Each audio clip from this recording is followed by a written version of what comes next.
Les pays membres du réseau des institutions nationales anticorruption d'Afrique centrale posent leur signature pour exprimer leur accord aux documents qui régissent leur organisation.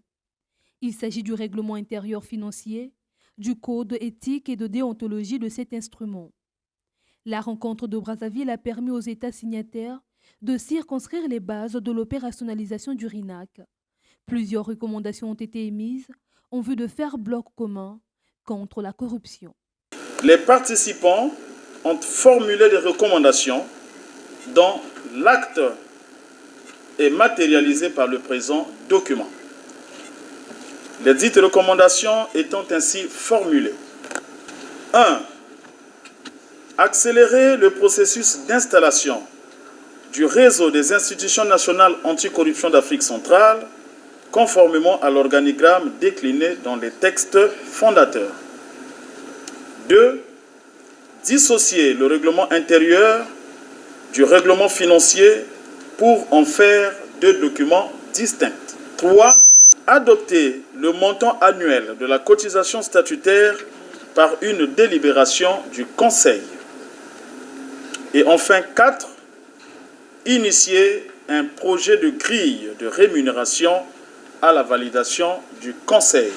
Les institutions nationales de lutte contre la corruption et les acteurs de la société civile ont, pendant ces assises, établi une feuille de route qui devrait soutenir les actions du RINAC les prochaines années. Nos experts qui ont pris part à ces assises, mon homologue et moi-même, pouvons nous en retourner dans nos foyers respectifs avec le sentiment d'une mission accomplie.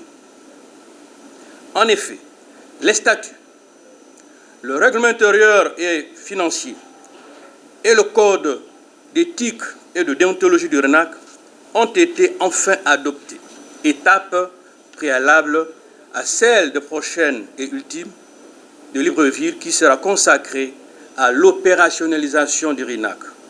Clôturant les travaux, le président de la Haute Autorité de lutte contre la corruption appelle les États membres à la synergie. Les décisions qui ont entériné cette réunion extraordinaire doivent faire écho dans tous les pays qui ont adhéré à la démarche adoptée.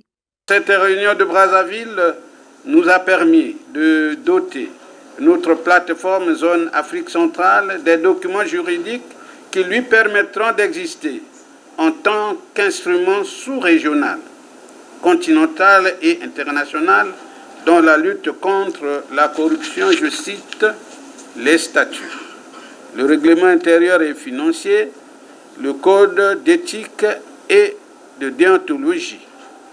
Ce, afin de donner à notre sous-région Afrique centrale le rôle substantiel d'être le futur rempart de la lutte contre la corruption et la possibilité d'échanger sur les différentes perspectives et contraintes en amont comme en aval de chaque institution nationale et de tracer des pistes d'action pertinentes et recommandées.